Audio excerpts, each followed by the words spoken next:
then they have cans of soup. Soup. And they throw the cans of soup. That's better than a brick because you can't throw a brick, it's too heavy. But a can of soup, you can really put some power into that, right? And then when they get caught, they say, no, this is soup for my family. They're so innocent. This is soup for my family. It's incredible. And you have people coming over with bags of soup, big bags of soup, and they lay it on the ground, and the anarchists take it and they start throwing it at our cops, at our police. And if it hits you, that's worse than a brick because it's got force. It's the perfect size. It's like made perfect. And when they get caught, they say, no, this is just soup for my family. And then the media says, this is just soup. These people are very, very innocent. They're innocent people.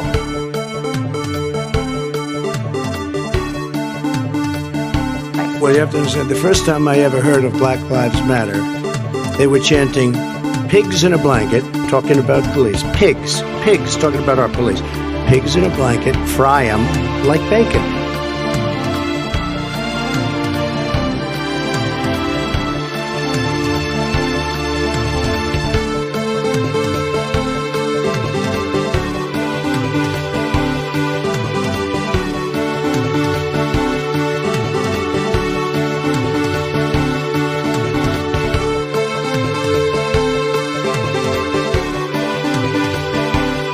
We hold these truths to be self-evident.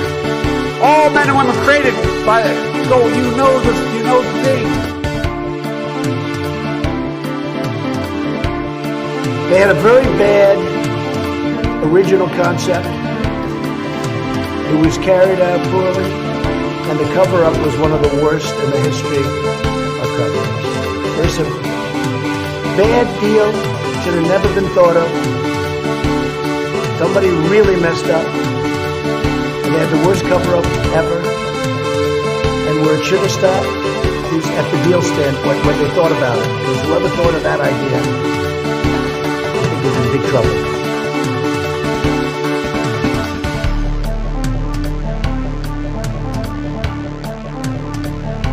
I'm about to be 34 and I have no family. I'm about to be 34 and I have no family. Running against the worst candidate in the history of presidential politics puts pressure on me. Could you imagine if I lose my whole life? What am I going to do? I'm going to say, I lost to the worst candidate in the history of politics. I'm not going to feel so good. Maybe I'll have to leave the country. I don't know.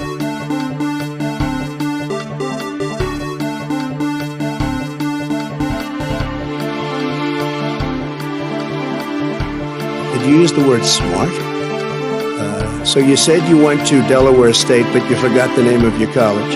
You didn't go to Delaware State. You graduated either the lowest or almost the lowest in your class. Don't ever use the word smart with me. Don't ever use that word. Oh, give me a break. Because you know what? There's nothing smart about you, Joe.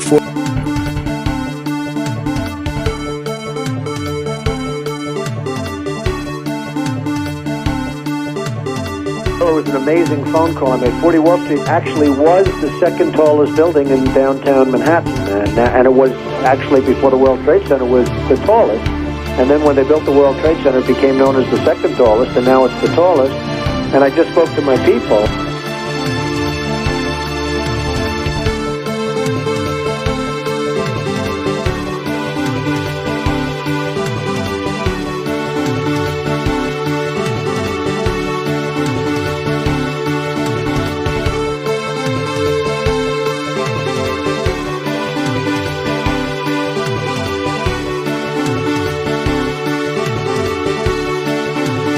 Seriously, hot sauce. I've been eating a lot of hot sauce, a lot of raw peppers and hot sauce.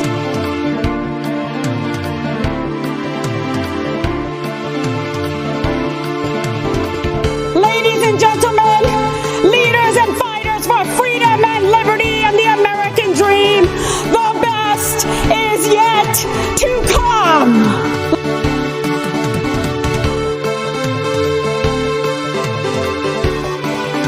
Everybody comes in your grandmother. Everybody comes in your grandmother. Everybody comes in your grandmother. Everybody comes in your grandmother. Everybody comes in your grandmother.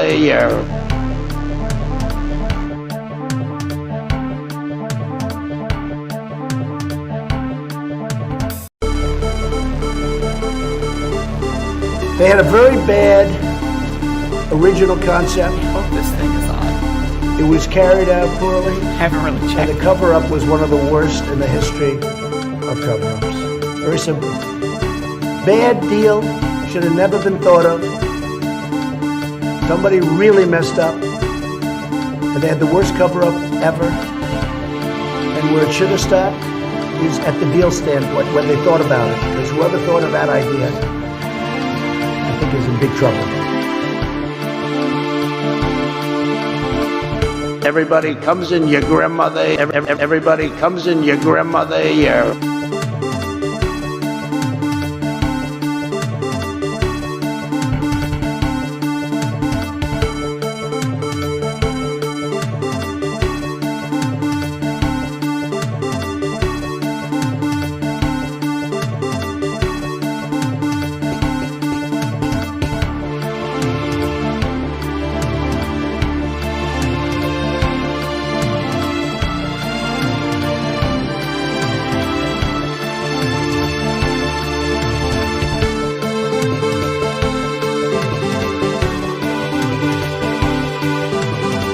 The reason the market is doing what it's doing is people are sitting at home getting the checks from the government, okay?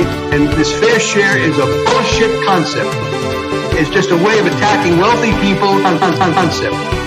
It's just a way of attacking wealthy people, and, you know, I think it's inappropriate. We all got to work together and pull together.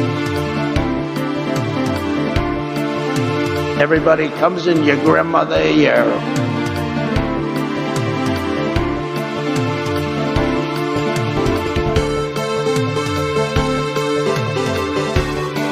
Well, you have to understand, the first time I ever heard of Black Lives Matter, they were chanting, pigs in a blanket, talking about police. Pigs, talking about our police. Pigs in a blanket, fry them like bacon.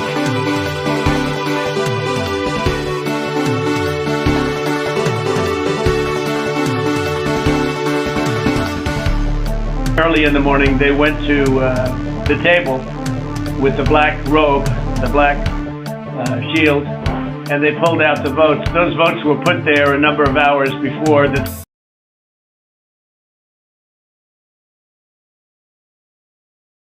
Is this thing on? Holy shit. That's crazy. There's like, okay, so imagine this scenario. Okay. So I'm like 20 minutes late, right? And there's like 20 people. Like almost one person per minute. Just sitting here waiting for the goddamn live stream. Is that possible? Is that possible? I guess it is. I guess it is. Hello, folks. Welcome to another amazing episode of Above It Motherfucking All. This is episode 1203. It's a good app.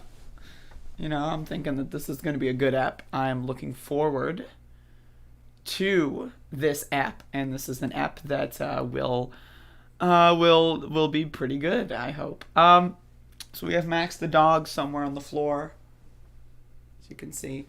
If you're wondering what's going on with the background, there's someone moving into my home, and so I had some extra stuff in the spare room, and that is now temporarily right there until I figure out what to do with it. So, and because I'm out protesting all day, or if I want to sound slightly more professional, because I'm out doing my journalistic duty and my job to cover and document protest action all day, I have not figured out what I'm going to do with that yet.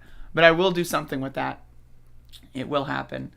And you know, because I also have some extra clothes under those boxes. And I was going to do laundry this morning, and then I realized that there's some clothes under there. And then instead of just doing some laundry, right? Like instead of like, you know, normal, just do some instead of doing that, I decided to do no laundry and just wait until, you know, whatever's going on over there is dealt with. But that will be dealt with at some point. Hello, Schultzy. How's it going? I'm going to plug my fucking phone in. All right.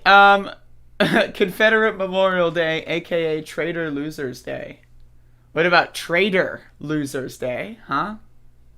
Wait, that's every day for a certain somebody. Anyway, let's get into the news, folks. Let's get into the news. So we've got some news here.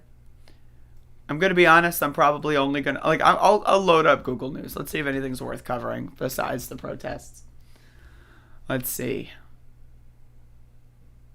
Mass shooting. Mass killing of Palestinians.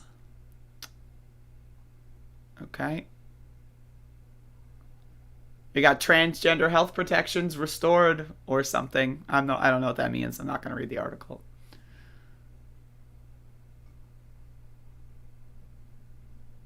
The New York Times talking about MDMA and psilocybin. Oh, maybe I'll read that one. Biden must not underestimate Trump. Okay. Got an opinion piece. Michelle Obama says people around her family need to be fully vaccinated. That's news. Who cares? Yes, same, Michelle.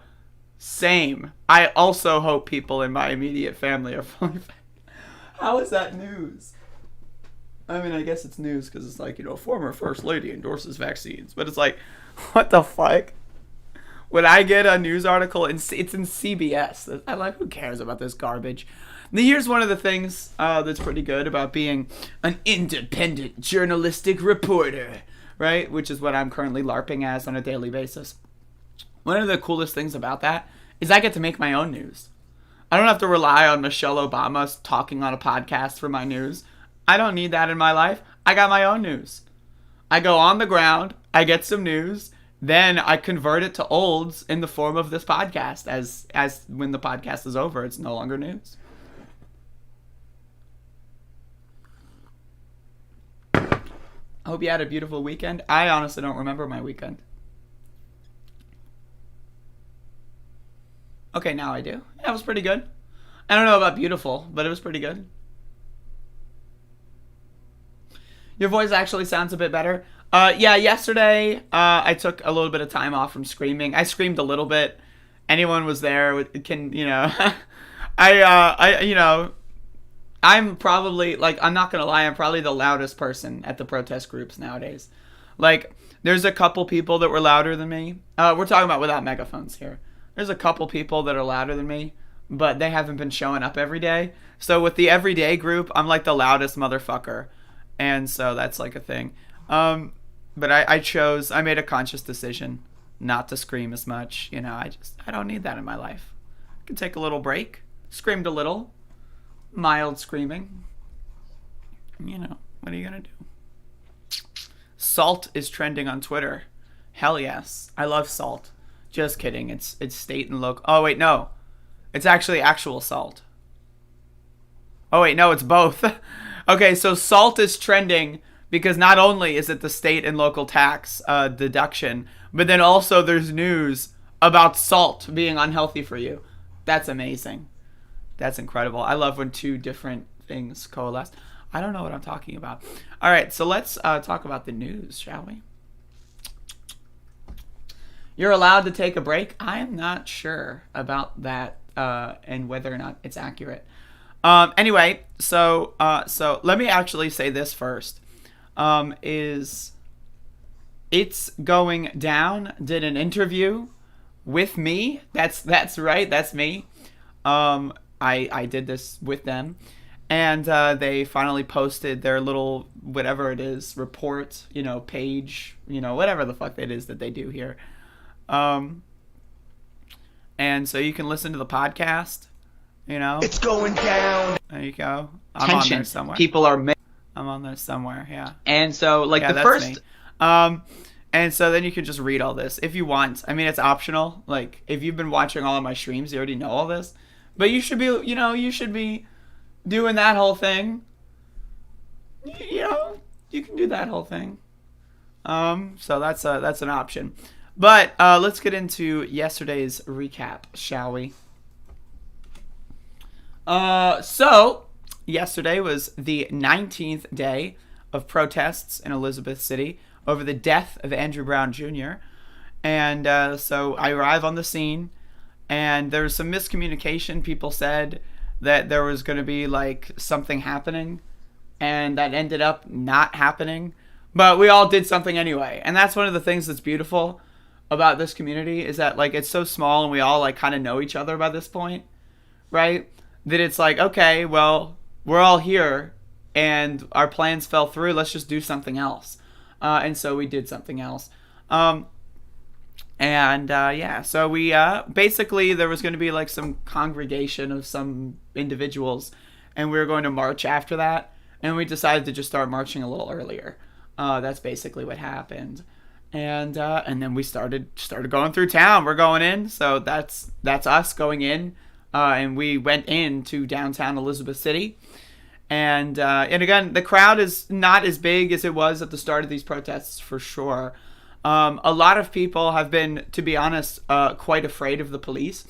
There have also been a lot of people that think that filing for permits makes the protest stupid. And I'm going to be honest, I agree with those people. And so, like, I personally, I mean, obviously, I will attend any protest regardless of the context. But I understand why someone wouldn't want to go to a protest if it's like a permit parade, kind of like, you know, there's going to be 13 cops on all sides of you. You know, I understand why certain people would be afraid of going throughout that. So, you know, our numbers are not as strong as they were at the start. And I place the blame squarely on the city council, the police, and I think that local leadership should be fighting the permits more. I understand why they're not. Local, like, you know, the people that are filing the permits, their thing is like, if they want to arrest us, well, we want to make it as stupid as possible for why they arrest us. Like, when we did file the permit and they arrested 4 people for, quote, walking too slowly and impeding traffic, right? Like, yeah, that was really dumb. And when you get arrested for following all the rules, it's good propaganda.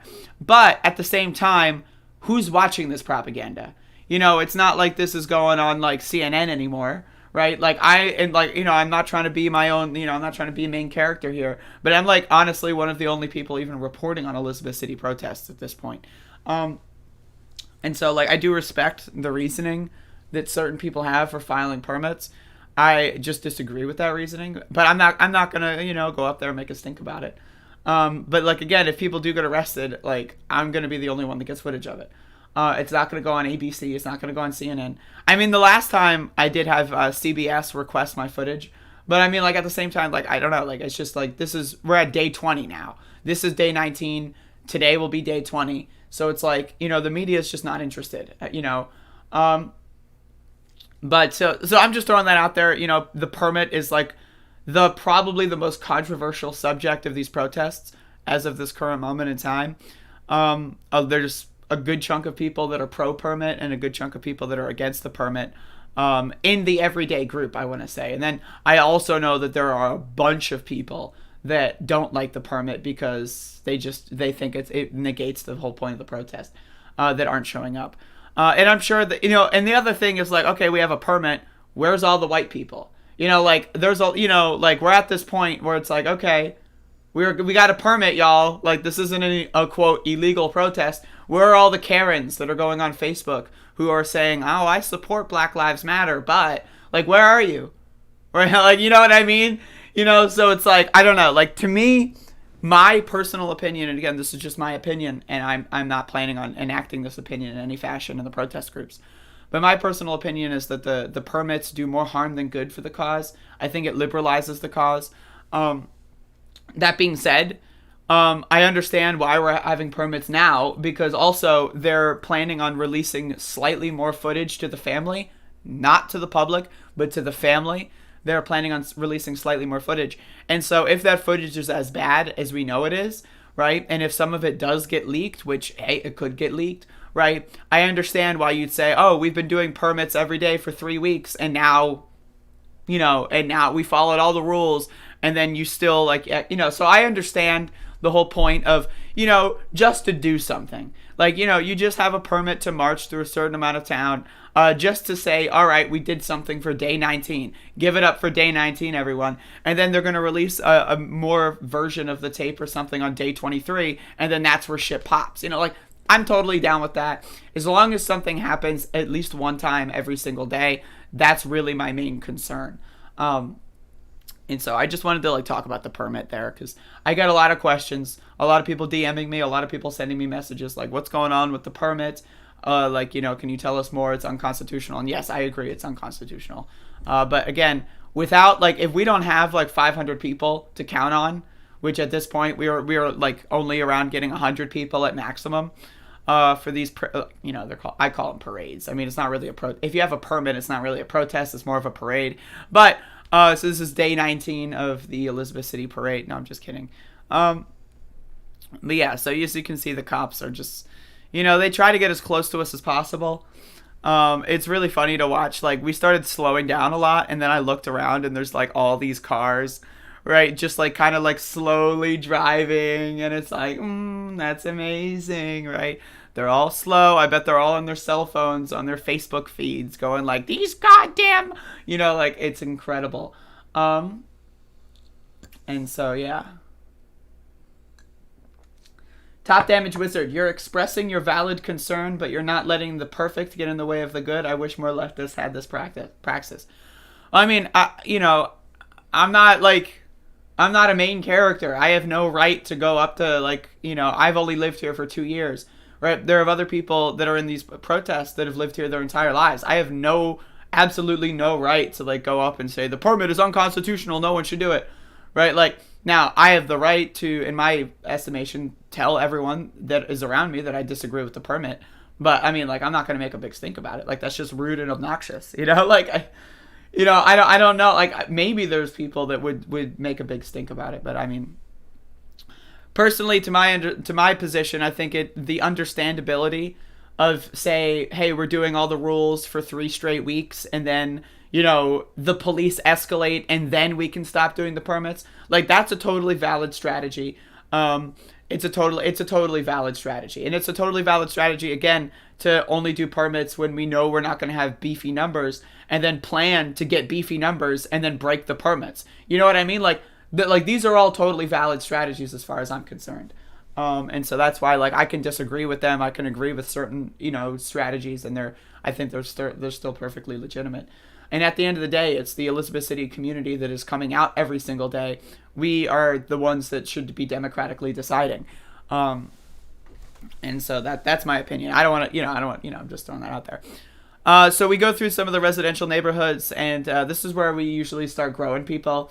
Because, you know, people love to get out of their house and get into the street. And this isn't, you know, we're not going through the rich white people neighborhoods. You know, we're going through the neighborhoods of people that actually probably knew Andrew and so forth. So we get a couple more people out here. And then we're marching by the actual scene of the crime, where the crime took place. Now, I want to remind everyone, there have been over 20 arrests following the death of Andrew Brown. 20 arrests. Well, you might be saying, okay, well, there were 7 deputies that killed him. Okay, so that's 7. Then maybe you could say arrest the judge who's corrupt. Okay, that's 8. Maybe arrest the sheriff. Okay, that's 9. Maybe arrest the rest of the cops. Okay, maybe you get up to 20. Except, just kidding, actually. All 20 arrests, they have been protesters. There have been 0 arrests for the crime of murdering Andrew Brown Jr. So I want to be very clear, right? People can get arrested for, quote, walking too slowly, even though they have a permit. That's fine. Arrest the motherfuckers. But when you roll up looking like Al-Qaeda into a fucking neighborhood, shooting people down in a school zone, sorry. No, Law and Order? Wait, what? Law and Order? What? Sorry. No. Robert just got hired, and he hasn't killed anyone yet, so we thought this would be an easy one. That's my personal conspiracy. I think that this was a gang initiation killing, because you really need to look at that. This is something that's been very, very frequently occurring in police departments. Especially, like, I've read a lot of stories about how this happens in Los Angeles. Is they are, first of all, the police departments in any city are gangs. They're gangs. Like, that, there is no, the only difference between them and other gangs are that they're state-sponsored. These are state-sponsored terror organizations. That's what they are, right?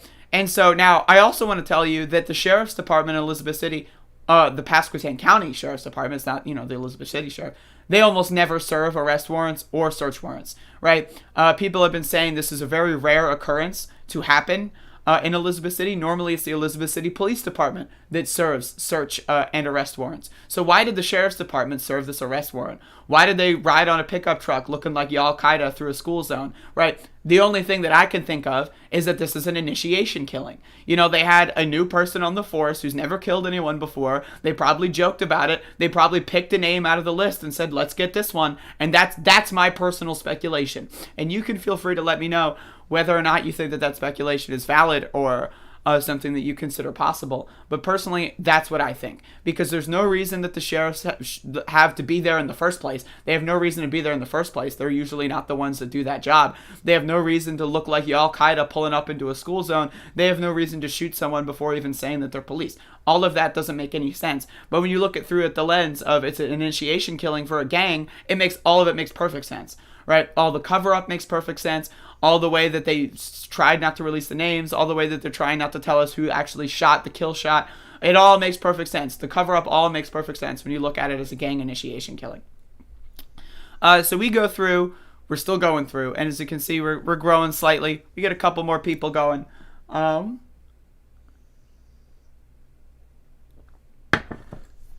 we're on our way back downtown.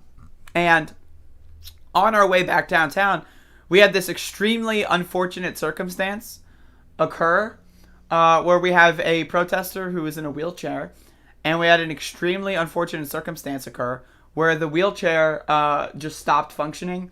And so this is my comments on the scene here.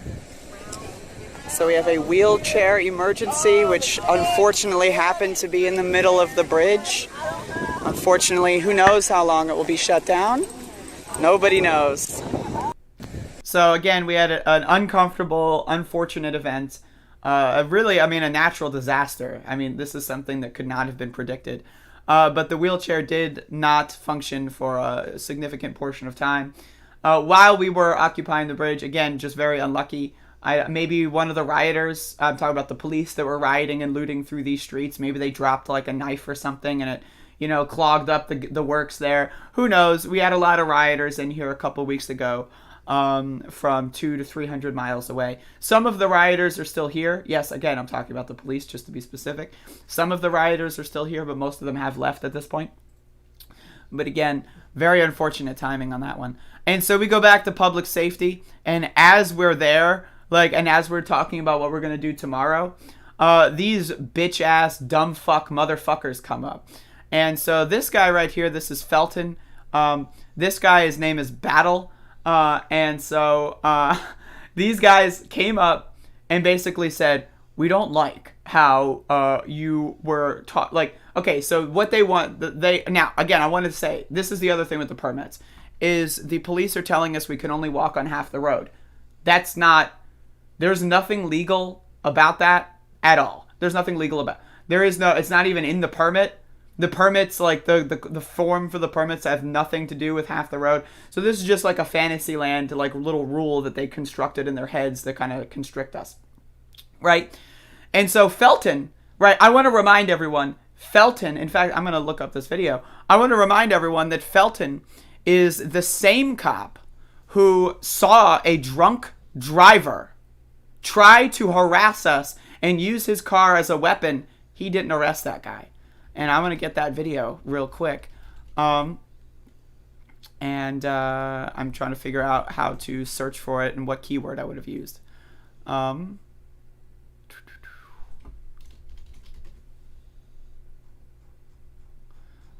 Okay, all right.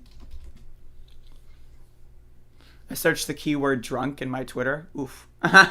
That's and I did not find what I was looking for, but I found some other interesting things.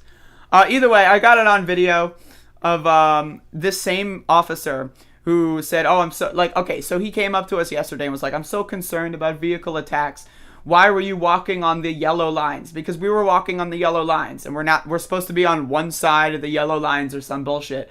And some of us were like, all right, we'll walk on the yellow lines. We'll put one foot on the other side of the yellow lines.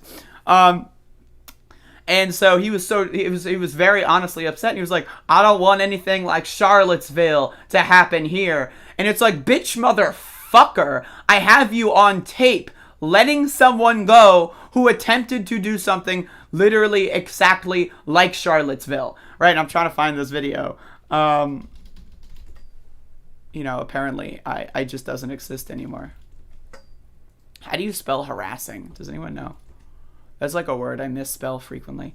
Man,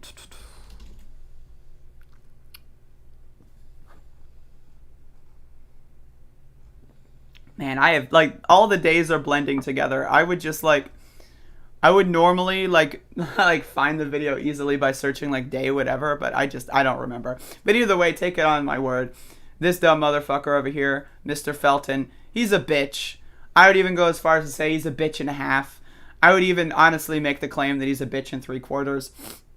And this is the other quarter right here. These guys are lame. They're stupid. And I honestly hate them. And I hope that they watch my show because I hope they know how much I hate them. I have the video. It's just I don't know how to look it up while doing a live show. Like, if I were to prepare this, I would have found it pretty easily. But it's just like I'm trying to do it, like, you know, on the fly. And so, yeah. So, again, these people are just liars. They're ridiculous. They're clowns. Oh, we don't want anything like Charlottesville to happen here. Yet, when the closest thing like Charlottesville happened, you let the guy go. You let the guy go when that happened. So, again, fuck the cops. There is no good cop. Some people think, oh, well, the local Elizabeth City police is black, so they know what it's like. That makes it worse, motherfucker. Like, I'm gonna be honest, right? It makes it worse when you quote know what it's like to be black in America and you decide, all right, I'm gonna be the cop in this instance. That makes you a fucking piece of shit. And the same thing goes for the women cops. The same thing goes for all the cops. They're all garbage. They all chose to be the oppressors. It's like the person who gets bullied in high school and it's like, I'm gonna be the bully now. Go fuck yourself. Just because they're a woman doesn't mean that they're cool. Just because they're black doesn't mean that they're cool. They're still shit on my shoes. And I hope to God, and I pray every single day that they lose their motherfucking jobs and have to do a real job. Mow my fucking lawn, bitch. Go fucking clean the fucking toilets or something. Go do something useful to society, you dumb cop bastard. Anyway, so they as soon as, and again, I want to remind everyone, we ended the protest early because it was Mother's Day and we had some mothers in the crowd and they wanted to do some stuff, all totally valid. Right, so we end the protest early, and these bitch-ass cops still harass the shit out of us. And they still try to make us have, like, more rules. No, go fuck yourself, you stupid fuck. That's all I have to say. So that's day 19, folks. Give it up for day 19. I'm going to take some wise words. Well, you have to understand, the first time I ever heard of Black Lives Matter, they were chanting, pigs in a blanket, talking about police. Pigs, talking about our police. Pigs in a blanket, fry them like bacon.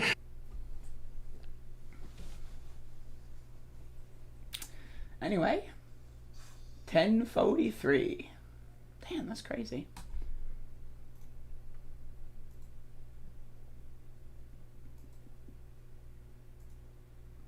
Oh, thank you. I got the video.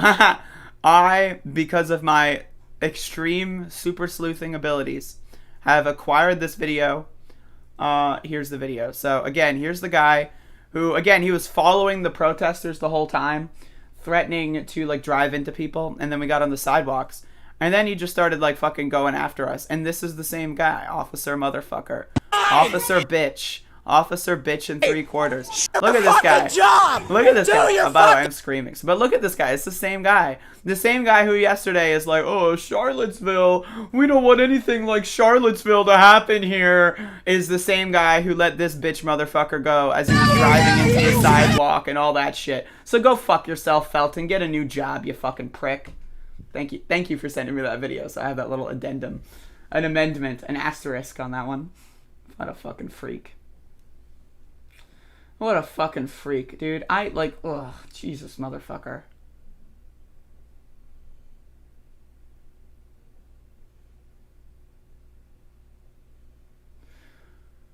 But anyway, we have Max the dog on the floor.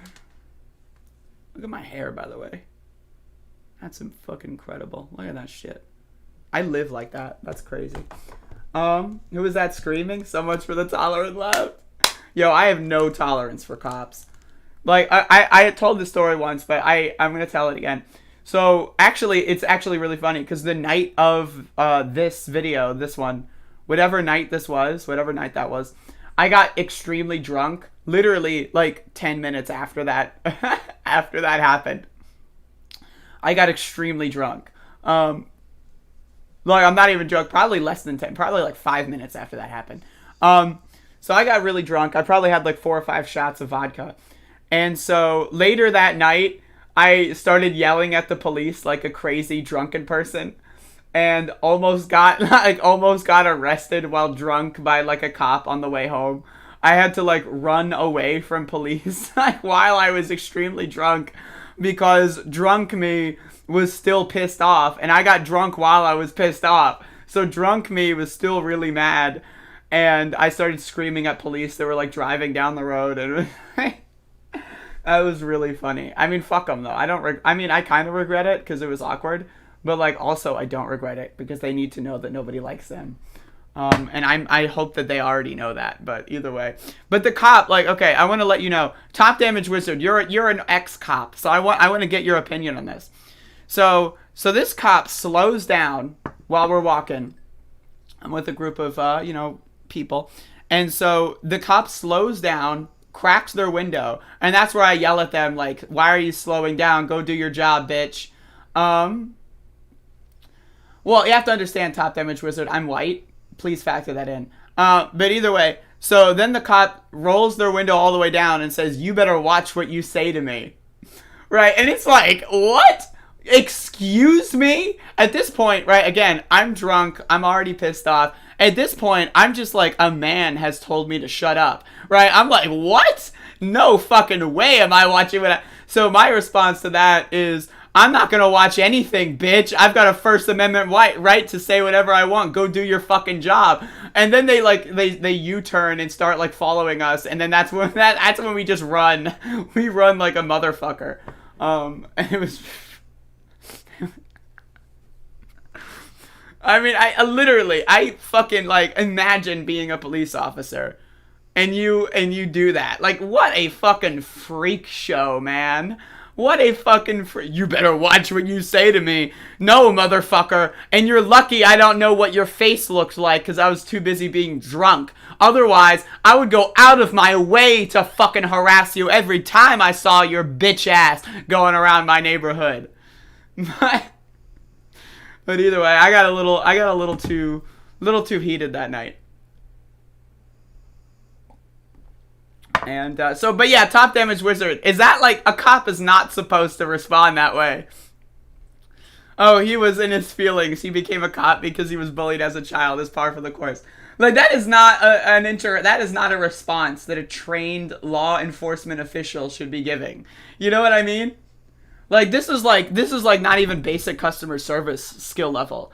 Like, I've been in the room where people are like screaming at customer service, and the person on the other end of the call line is like, all right, I understand, sir. Have a good day, sir. I hope you have a good day. Right? Like, these bitch ass cops that are supposed to be law enforcement are like worse at handling themselves than people that work in a call center. Like, what the fuck? These are the emotional man baby losers that we have in charge of enforcing our criminal codes? Are you joking? Jesus fucking Christ. Jesus fucking Christ. When you've got less of a fucking like skill level to dealing with the public than someone who works at goddamn Wendy's, then maybe consider another fucking career, officer.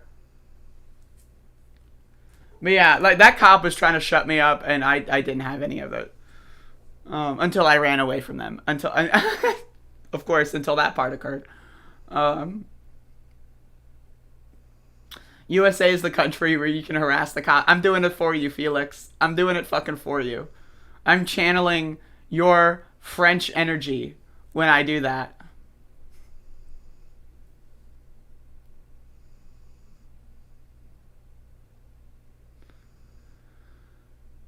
Oh, Lord have mercy. That was so fun. That was like, honestly, like, that's one of the highlights of this whole like last 3 weeks. I know. 3 weeks, by the way.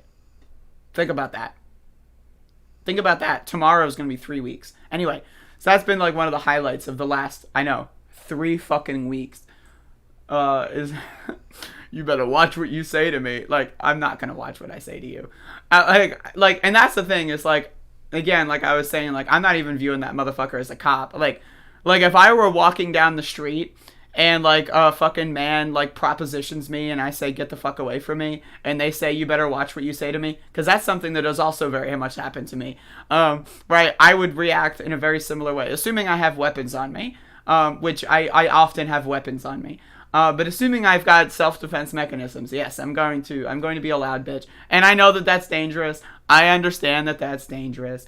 I know, I'm going to get killed one of these days. And I guarantee you if I'm going to die at any point, like, before natural causes, it's going to be because of my loud fucking mouth. I guarantee you.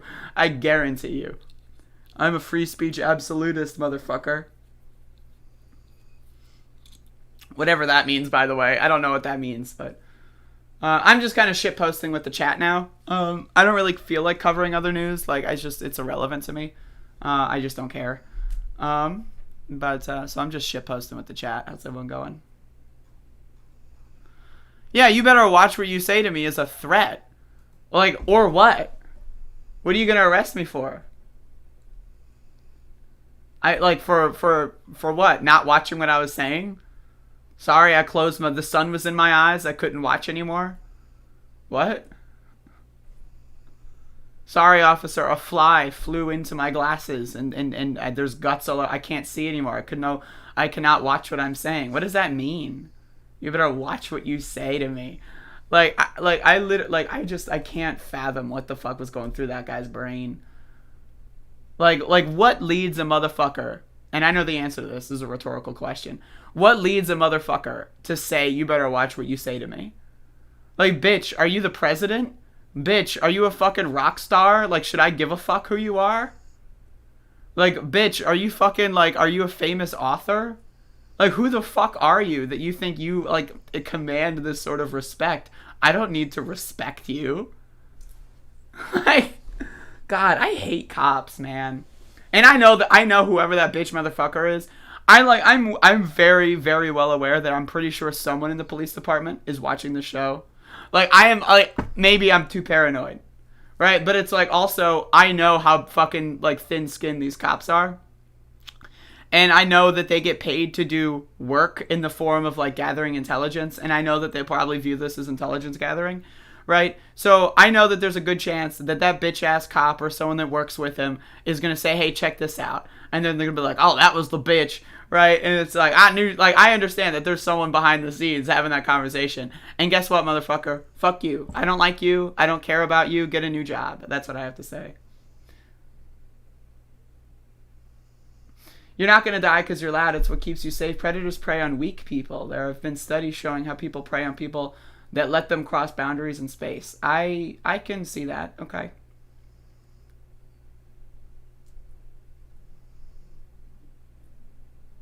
I mean, like, my thing is, like, why is this cop slowing down in front of me? Like, you have to understand, we're just, like, a group of white people, right? Asterisk, that, like, are just walking down the road, right? Like, why is a cop slowing down and, like, trying to taunt us? You know what I mean? Like, that's, like, and so that's what triggered me. Like, that's what triggered me. Is like, go do your job. Like, don't you have, like, a fucking, you know, isn't someone smoking a blunt somewhere that you have to go handle? Like, why are you fucking harassing us for walking down the goddamn street, man? Like, Jesus Christ. Don't you have any fucking menthols to go collect? Like, what the fuck?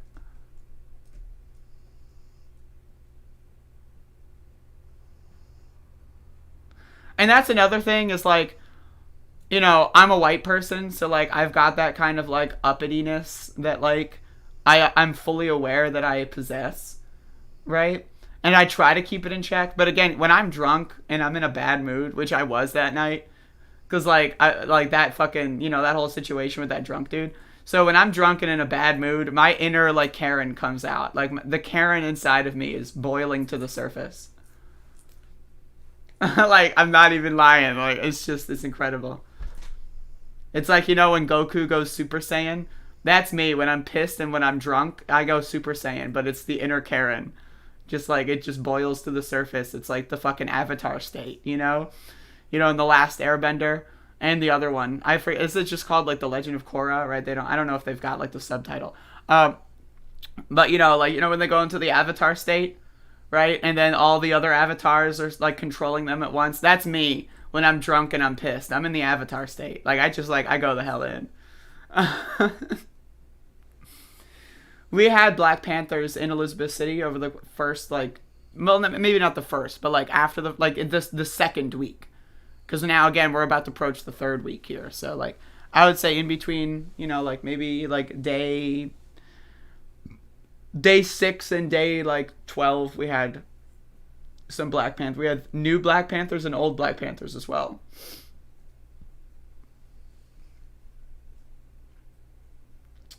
The new Black Panthers are cringe, in my opinion.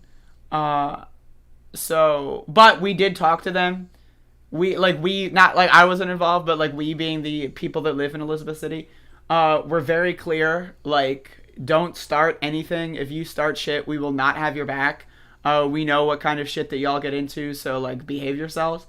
So Elizabeth City people like walked up to them and told them to stay in line, and they did, to my understanding, unless I missed something, which is totally possible, but they did stay in line the whole time.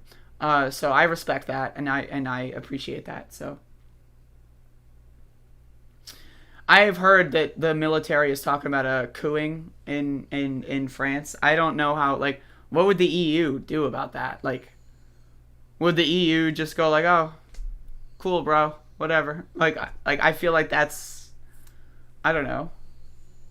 I've thought about this in the same situation where it's like, what would have happened if people actually kidnapped the governor of Michigan? Remember that last year?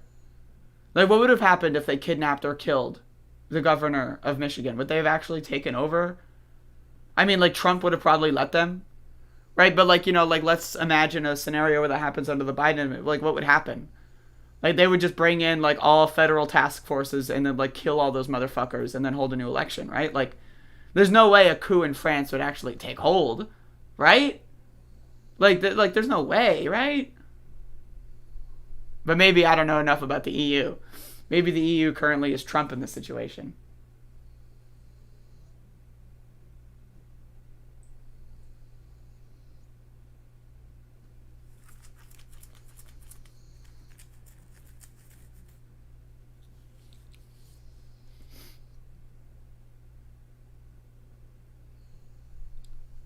Yeah, I'm just listening to this dog snoring. Hold up.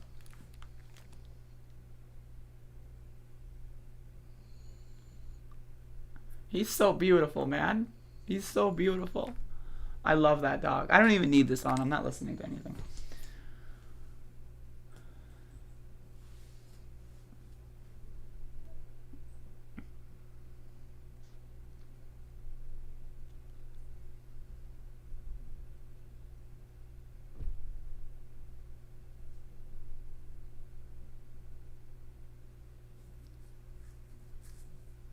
That's pretty good, Top Damage Wizard. I've seen the Elizabeth Warren shit. I'm aware that it exists. I'm aware that Elizabeth Warren is trying to do like a little bit of an apology tour, but not really. And so I'm aware that that exists. I'm aware that that's a thing. If you send me on Twitter some tweets that I can like pull up and react to, that, because that's the easiest way for me to go in.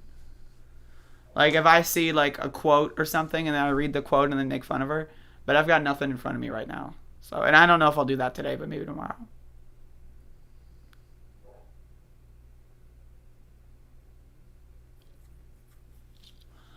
I personally am not down for the Liz Warren redemption arc. Like, here's my thing, okay? Like, my opinion toward, like, and I know I'm going to do this, like, just bear with me here. I've got a reason for this. My opinion toward force the vote, right, in, like, that Jimmy Dore style of, like, Tulsi Gabbard and Andrew Yang people, is, like, my opinion of Elizabeth Warren people multiplied, but, like, or my opinion of the Elizabeth Warren people is multiplied by, like, 100 times. And that's why I hate Ryan Knight so much. Like, because Ryan Knight was a Warren supporter and then flipped to this, like, too far left, force the vote kind of person, right? And so, like, my thing is, like, we had one try. there was one shot. Maybe you can say two, right? 2016 and 2020, right? It's over now. Medicare for all is not happening. Like, it's not going to happen for at least another 10 years, right? It's over. The one fucking, or the two good shots that we had was Bernie 2016 and Bernie 2020, right? And who are the people that fucked it up? Elizabeth Warren. Like number one. She's number one. She is the number one, like, kind of group of people that fucked it up. And so, like again, that is, like, to me, that is a crime against humanity. I am not even, like, when I say this, I am not even joking in any capacity. Like, I understand there's some people that go, like, oh, it's a presidential campaign, you're allowed to campaign, you're allowed to not endorse. Go fuck yourself with that bullshit, okay? We were so fucking close to having a Bernie Sanders presidency, right? Like, imagine what the last 6 months would have been like if we had a Bernie Sanders presidency with this pandemic. Right? And the people, and now again, you can talk about the Bernie campaign and their shortcomings. Yes, absolutely. I'm down to, like, fucking, discuss that for 20 hours straight, okay? But Elizabeth, as far as, like, the enemies, right? Joe Biden, we knew Joe Biden was the enemy day one. Like, the whole thing was Bernie versus Biden. That's it. Everything else was noise, right? And then you have all these dumb motherfuckers that are like, oh, about Elizabeth. And then all these dumb motherfuckers, oh, but Tulsi got, and all these dumb motherfuckers, oh, but Andrew Yang, if you heard, all these dumb motherfuckers that are, oh, right? Like, it was all noise. It was all a distraction, right? And so, again, that's unforgivable as far as I'm concerned. Marshall Villager, I disagree with that completely. Now, if you're talking about 2016, I feel like the main downfall of the 2016 campaign was starting too late. If Bernie started, like, just even 2-3 months earlier in 2016, I feel like he would have won the primary, personally. But in 2020, really, it boiled down to all the shitty meme candidates. And yes, I mean, again, I agree that we didn't have the numbers. We didn't have, like, the campaign got distracted by, and yes, I agree that the whole Cuba thing, like, the week before, that's all super problematic. And yes, I am down to talk about that. I'm not saying that the Bernie campaign was, like, perfect. I'm not saying that. But Elizabeth Warren, like, if you want to rank the enemies, like, the individuals, like, outside of the Bernie campaign that did the most damage to the Bernie campaign, Elizabeth Warren, number one. Number one. No competition. And again, like, Biden, like, I guess you could say Biden number one, right? But Biden, we knew that from the get-go. Everyone knew that, like, it was clear that Biden hated Bernie. It was clear from the fucking get-go, right? But Elizabeth Warren did this third way bullshit, and, like, and that's the, fuck that bitch, man. I disagree with that analysis, Marshall Villager. I think the 2020 campaign was better than the 2016 campaign. I think the 2016 campaign was closer to victory because it was just a two-person race. And that's why the 2020 election was like a 30-person race. That was their chief thing that they learned, was that if it's Bernie and someone else, Biden, that person is going to lose. Bernie is going to win. Plain and simple. They knew that. And that's why it was like the 2016 primary was just running out the clock. Right? Oh, yeah, you have to register and, 6 months in advance in New York and all that stupid bullshit. It was just running out the clock. And still Hillary barely made it through. Right? So, like, that was what they learned. If Bernie fooled you in 2016, I'm not about that bullshit, Marshall Villager. If you want to talk about how Bernie is like a Machiavellian, like, gangster who tried to, like, I'm not about that shit. That's dumb. You're dumb. Like, that's just a stupid fucking argument. Like, you can say that Bernie Sanders is not the best person in the world. Absolutely, I agree. But to say that he's fooling people as if he's like, oh, yes, he's like a puppet master of some kind. Oh, yeah. Like, no, that's just ridiculous, dumb garbage. I'm sorry. Why didn't Bernie call out the cheating in 2016? Because he didn't want to make any headway of, like, being anti-Dem or something. I disagree with that, and that's my disagreement, and I'm free to disagree with that. But I don't disagree with it because I think he's secretly being controlled and he's controlling all of us. That's not why I disagree with it. I disagree with it because You needed to be anti-establishment. And if you're going to be anti-establishment, you got to go after these dumb motherfuckers like Biden. Biden's not your friend, all right? They're not your fucking friends, bitch, right? That's my opinion. That doesn't mean that, oh, Biden's my friend. Like, again, Bernie Sanders doing the whole Biden's my friend thing, now it looks pretty good. But also, I would rather have Bernie be president and Biden go be in a fucking nursing home somewhere. You know what I mean?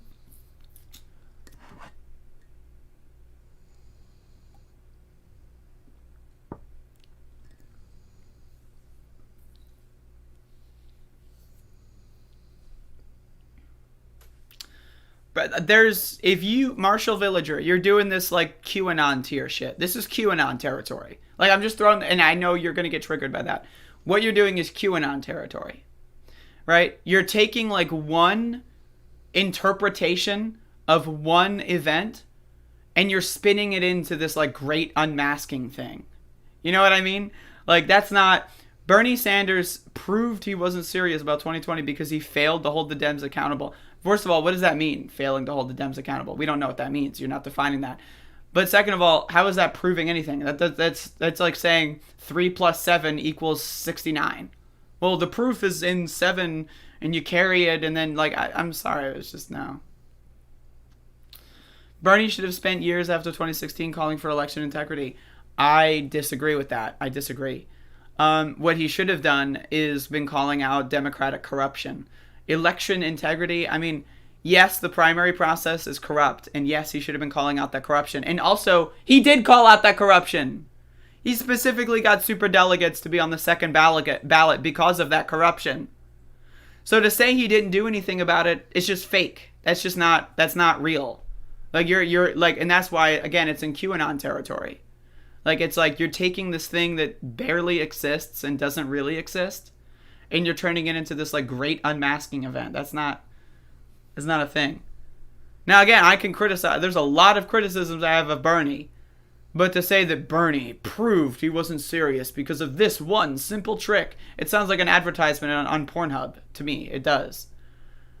You know, like, I'm not trying to extend my foreskin here, buddy. Like, I'm sorry, but like, you can't pin everything down on one thing. The world is a complex series of events. Like, we can say that like one thing was more like, you know, effective than another, right? But like, that's not reality. Bernie barely ever talked about getting cheated. Yeah, and he worked to get the superdelegates removed from the first ballot, which is one of the biggest, in my opinion, cheating, if you want to call it cheating. One of the biggest ways that they rigged the primary in 2016 was the superdelegates. And so he literally got them to remove them from the first ballot. So I don't know, man. You're just kind of spinning fan fiction here. Max, I swear to God, if you keep barking, I'm going to pet the shit out of you.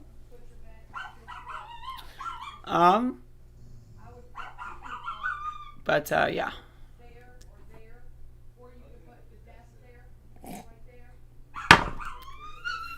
People are talking right outside my door, so I don't know if you can hear that.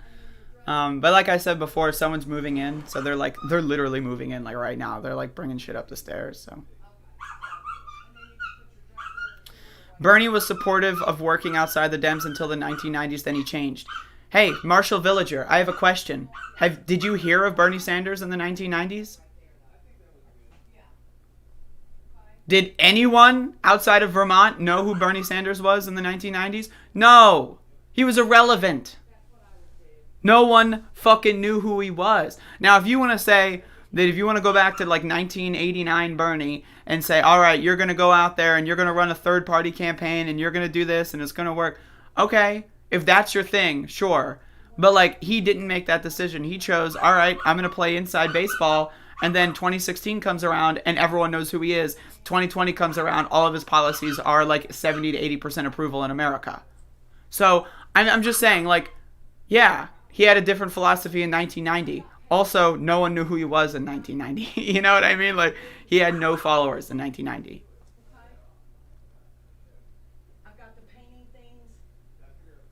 Being a sore loser is a good thing. I can agree, sure. But it's not a binary.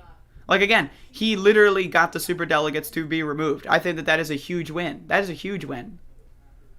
Right? Like, I don't know. You're doing this binary Jimmy Dore, like, force the vote, like, conspiracy shit. This is like shit that I would hear on the convo couch. Bro, like, get your shit together, man. Bernie is not your enemy. And I swear to God, if you turn into like a Tulsi Gabbard person, like I will ban your bitch ass. Like I'm not dealing with that. If you're gonna go out there and say like Tulsi, like what do you think about Marshall Villager? Tell me. Now that I've said that there's a correct answer, and if you give me an incorrect answer, I'll ban you. Now that I've completely destroyed the chances of you giving me an honest answer, how do you feel about Tulsi Gabbard, Marshall Villager? No, Shane doesn't work at Domino's anymore, honey. He works at O'Reilly's. That was probably Shane's, Well, just curious. I have no idea how much of this conversation is audible. Like I can hear it, but I don't know how like good the microphone is. So these motherfuckers are like talking about like really private information like right right outside my door. I don't know if that's being picked up, but I'm probably gonna end the stream soonish. So don't pay any mind to whatever they're talking about. I don't know why we're even talking about this. Bernie is finished. What does that mean? Bernie is finished. I'm talking about it because you started saying dumb shit. Oh my God, Marshallville. All right, I'm done. I'm sorry. That's a timeout. At least Tulsi was somewhat anti-war. Okay, you're anti-war, but you're best friends with a fascist, the Prime Minister of India, who is committing a genocide. Oh, I'm anti-war, guys. Guys, I'm anti-war. In fact, I'm so anti-war, I'm going to say I'm anti-regime change wars and then support genocide. That's how anti-war I am. I'm super anti-war. I'm the most anti-war person in the world that I support genocide. I'm Tulsi Gabbard. No, motherfucker. I'm sorry. You're dumb. Like that. Like I tried. I tried. Like y'all have to be on. Like I tried. I gave it a shot. You can't say I didn't try. And that's my thing. It's like I'm always down to try new things. Right? Like it's been a while since I had a discussion about the primary. Right? It's been a while since someone has said that Tulsi is anti-war. Like maybe like I could if you watched like maybe one debate. Like, maybe you watched, like, you tuned in for 10 minutes during one of the debates in the primary, and then you never listened to anything else ever again. Maybe I can understand how you think Tulsi Gabbard is anti-war. But if you're going to go on this thing about how Bernie is secretly controlled opposition and he's finished, and in the 1990s he was, like, if you're going to pretend to be a fucking storybook, like, fucking, like, you know, character or whatever, and you're going to go out there and say Tulsi Gabbard, I'm sorry. And if, again, Bernie Sanders was way further to the left when it comes to war and foreign policy than Tulsi Gabbard. So the idea that you're going to say that Tulsi is further to the left on foreign policy than Bernie Sanders, Jesus fucking Christ, how stupid do you think I am? How dumb do you think I am? Like, what the fuck are you doing? How fucking dumb are you? Now, again, I disagree with this, but Bernie Sanders spent, like, the week before Super Tuesday, the whole campaign was defending Cuba and defending comments about Cuba, right? Again, I think that was a waste of time. But was Tulsi Gabbard going out there saying, hey, Cuba's great, I love Cuba? Was Tulsi Gabbard going out there saying that the coup in Bolivia was a horrible crime against humanity? Was Tulsi Gabbard going out there saying that they're, you know, that the fucking, you know, the imprisonment of Lula in Brazil was illegal and, you know, unconstitutional and, you know, a crime against democracy? No, that was all Bernie Sanders. So if you're going to go out there and tell me that Tulsi Gabbard is to the left on the foreign policy, I'm sorry, man, that's storybook character. That's fan fiction. That's you creating an alternate world in your head. Like, are you on drugs? Like seriously, are you on drugs? Like, that is an alternate world. That is fan fiction. That is like if I were to go on Wattpad or DeviantArt and read a 13-year-old's, like, you know, iteration of what happened in 2020. That's what I would read. Like, what the fuck are you writing? Like, what are you talking about, man? Jesus fucking Christ. Like, Jesus fucking Christ. Like, that, I just gotta read it again because it's so bad. Bernie and Tulsi were both a waste of time, but at least Tulsi was somewhat anti... Like, that is such a bad comment, man. That is, like, legit. Like, wow, man, that's crazy. Like, that's out of control. Like, that is crazy, man. Yeah, Nomin Keykon's had a lot to do with removing the superdelegates because she was on the DNCC Rules Committee. Yes, that's correct. Yeah, for sure. Nomin Key's awesome. I still have to get her on my show, but, you know, with all these protests, I have no time for any of that. I also have, like, 3 shows I need to go on still that you know, I need to make time for.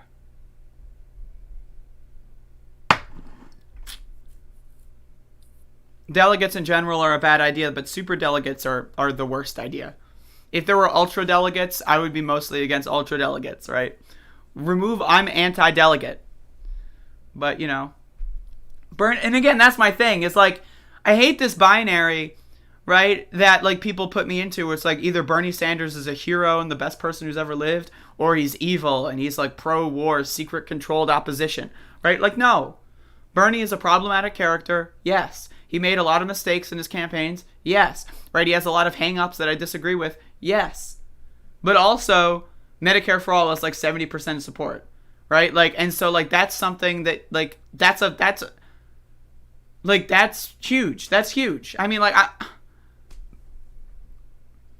like Bernie Sanders, like his 2020 campaign.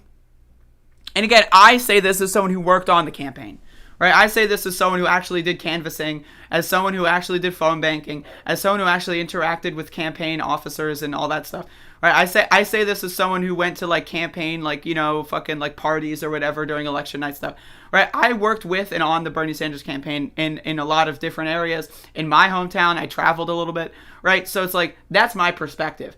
And the Bernie Sanders campaign was fucking phenomenal. And yes, am I sad that the Bernie Sanders campaign didn't decide to just stick around and make their own organization with their email list and phone stuff, right? Like when the Bernie, like again, like I will point out these stickers on the wall right behind me. You can't see them, but on those stickers, the stickers say solidarity forever. Like, I mean, like, I'm just saying, like, as far as mainstream presidential politics is concerned, the idea of someone who goes to fucking strikes, the idea of someone who like is like advertising strikes and to bring people to strikes and to campaign at strikes and to like help people fund like themselves while they're on strikes. And so like the idea of someone who's doing that as in presidential politics with their slogan being solidarity forever, I mean, that's legendary. When you look at it in the total context, like compared to 2016 Bernie Sanders, night and day. And so I just want to say like as far as like the thing that Bernie Sanders 2020 campaign taught me the most was how to organize and how to organize like more effectively, right? And so I met a lot of people on the Bernie Sanders campaign, right? Like it gave a lot of like, you know, people, like again, I met a lot of people on the Bernie Sanders campaign that were liberals. And then like, you know, after a couple months of working with the Bernie Sanders campaign, they're not liberals anymore. They're leftists, right? And so that's the kind of like, that's what I'm after. That's my shit right there. And so like, and I didn't work on the 2016 campaign. I was, you know, that's not like the world I was in at the time. And so like that could have been something with the 2016 campaign as well. But I just saying like, just from the sake of like being on the ground, interacting with other campaigns, right? The Bernie 2020 campaign was something special. And I don't think we're going to get anything like that in 2024 or 2028, or it's going to be a while. I think unless Bernie runs for a third time, it's going to be a while until we get something that fucking special.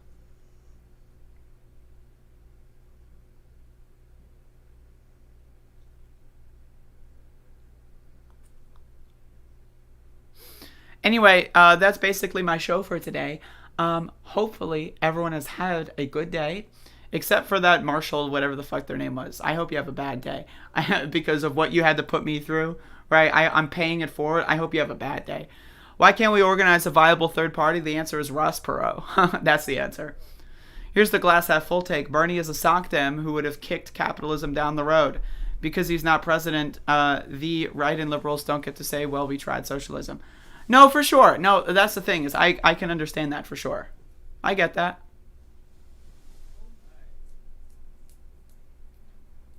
For sure. I understand that. Make DC a state. Let's get it.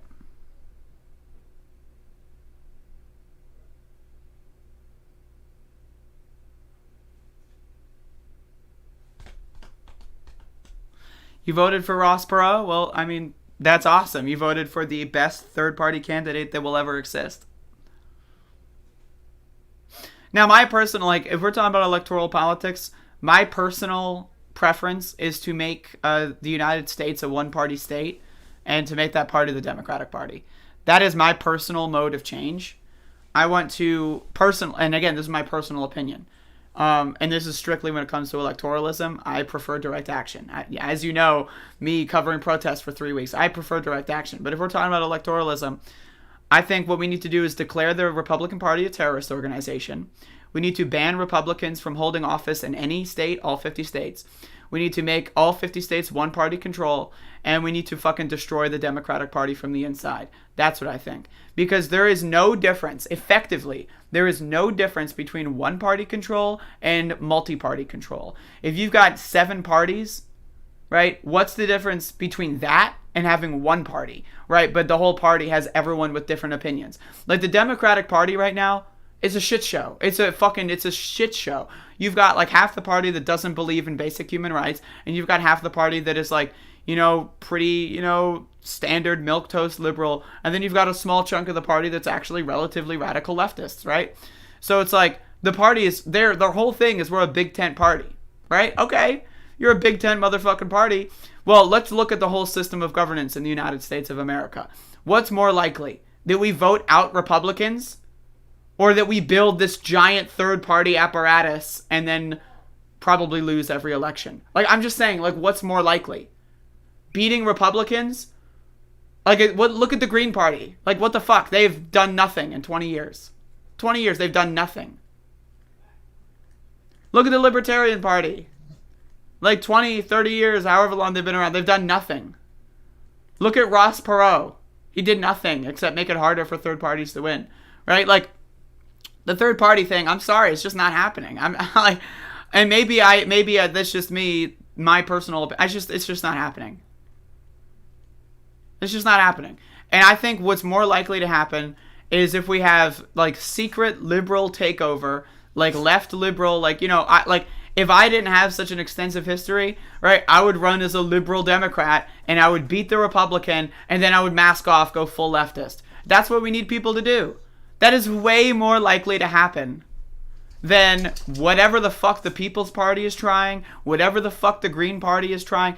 Like, I think it is way more likely to get a bunch of like fucking secret liberals to go mask off leftists once they beat a Republican in an election. That's way more likely in my estimation. But, again, I also prefer direct action over electoralism to begin with, right? So, like, that's my opinion on electoralism, but, like, that's, like, 10% of what I desire to work on at this point in my life.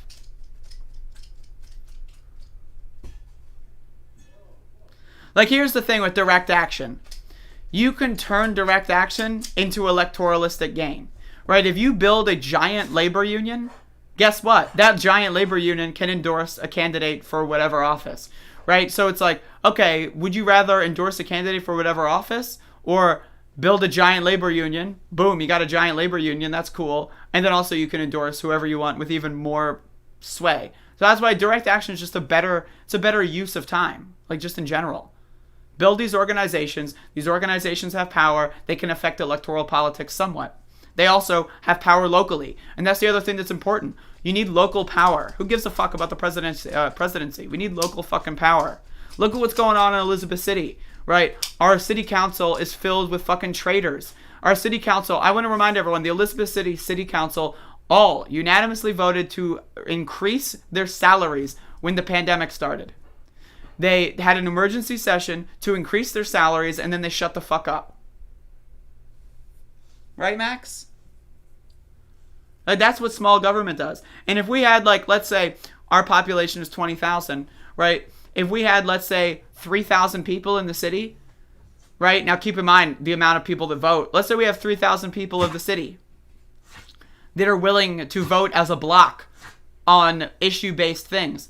That would affect the entire city council. That would affect the mayor. That would affect the entire city's local politics, right? And then, let's say the representative for whoever comes in and they want our endorsement, then we can affect that race. So it's like, yeah, direct action is just the way to go. It's just the way to fucking go. Run for mayor of EC. Honestly, I like the main character in me wants to do that, but like also I'm definitely not like I'm not ready or equipped for that in any capacity. Look at this dog. What the fuck?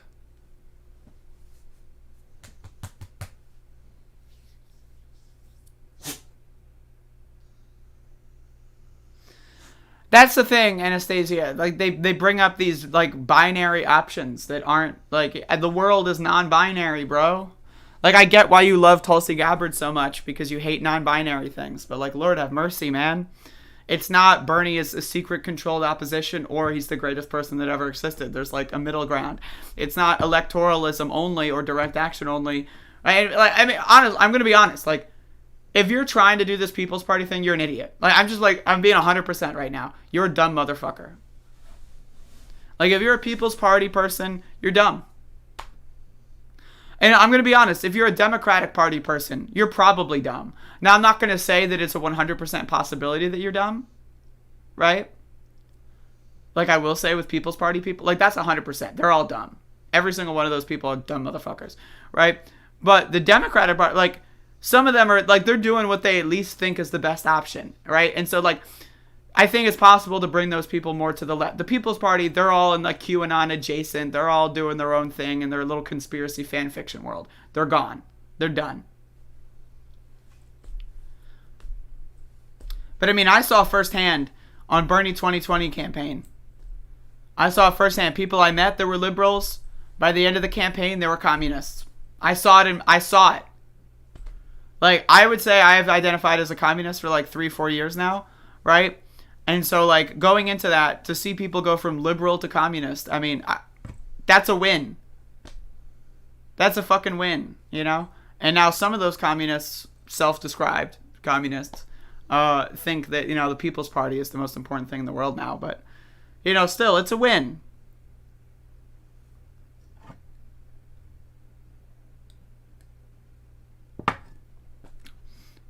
I think we need more parties long term.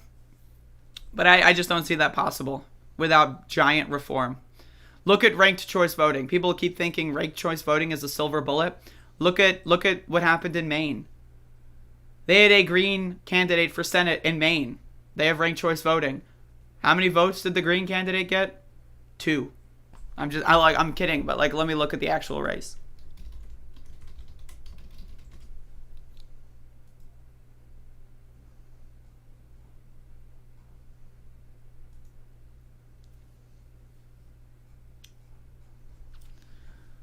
Where the fuck do you go to just get the goddamn fucking results, man?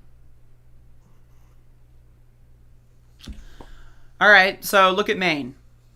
Lisa Savage, I believe, was the Green Party candidate. 40,000 votes. She got 5%. With ranked choice voting, y'all. With ranked choice voting. They got 5 fucking %.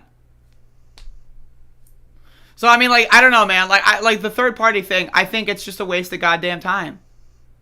Like, personally, I'm going to be 25 years old in a couple weeks, right? I could not imagine. I'm going to tell you right now. I could not imagine being 45 years old and having made negative progress. Because that's what the Green Party has done. They have spent 20 years and have literally made negative progress. You know what? Like again, I could not imagine being 45 years old and having spent 20 years jerking my dick off and doing nothing. I mean, it's an understatement, because at least if I jerk my dick off, I'm at least, you know, that's at least kind of a fun activity, right? Like, it's not putting me in a deficit of some description. These motherfuckers are, like, they're worse off than they were 20 fucking years ago. They're worse off. You know, like...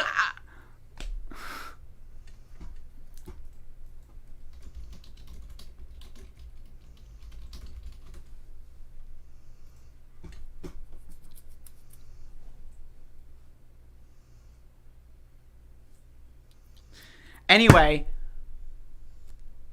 thank you all for watching. I'm going to wrap this up.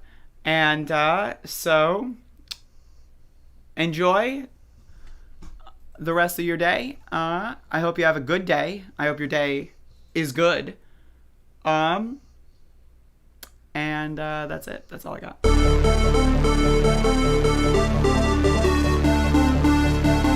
Lord have fucking mercy. It's over. I can finally get away from these oh shit, is it still on? Oh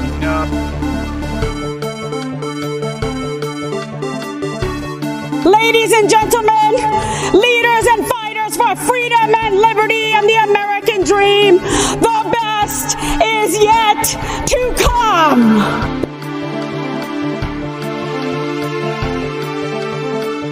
Everybody comes in your grandmother. Everybody comes in your grandmother, your father, your mother. Everybody comes in your grandmother. Everybody comes in your grandmother.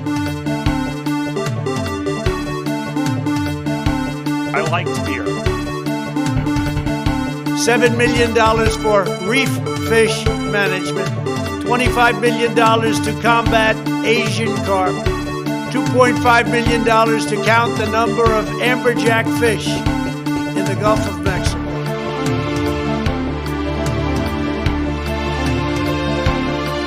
They had a very bad original concept. It was carried out poorly, and the cover-up was one of the worst in the history of cover-ups. Very simple. Bad deal, should have never been thought of. Somebody really messed up, and they had the worst cover-up ever. And where it should have stopped is at the deal standpoint when they thought about it. Because whoever thought of that idea, I think is in big trouble.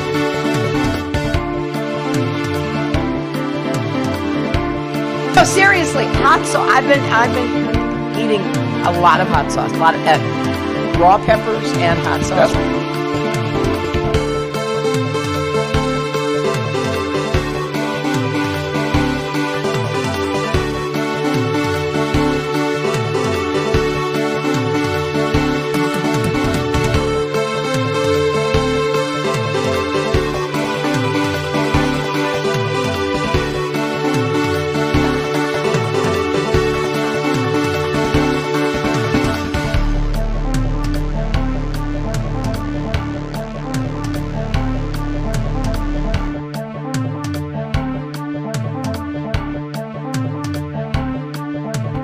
And then they have cans of soup. Soup. And they throw the cans of soup. That's better than a brick because you can't throw a brick, it's too heavy. But a can of soup, you can really put some power into that, right? And then when they get caught, they say, no, this is soup for my family. They're so innocent. This is soup for my family. It's incredible. And you have people coming over with bags of soup, big bags of soup, and they lay it on the ground, and the anarchists take it and they start throwing it at our cops, at our police. And if it hits you, that's worse than a brick because it's got force. It's the perfect size. It's like made perfect. And when they get caught, they say, no, this is just soup for my family. And then the media says, this is just soup. These people are very, very innocent. They're innocent people.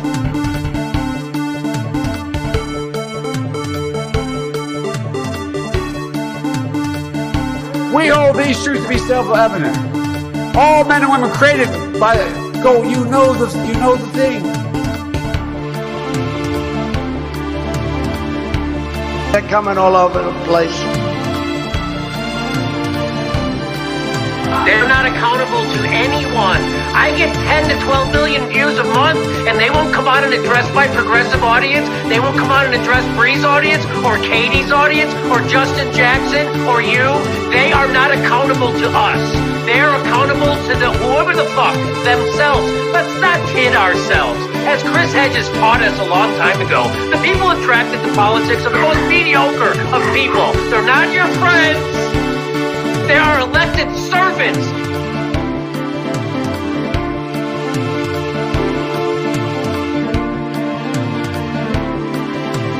But I think the juxtaposition of that and the woman dancing in the shoe with the money flying at her, whole thing. Now again, I'm not saying that shouldn't be allowed. She's got a wet pussy. What are you going to do about it? So fine. The woman with the leaking pussy, the woman with the leaking pussy, woman with the leaking pussy, leaking with the, but the woman with, and then we say, but the woman with the leaking pussy and the bucket and the mop and the whole thing and the girl dancing in the shoe, that's all okay. But I tell you, if you have a problem figuring out whether you're for me or Trump, and you ain't black.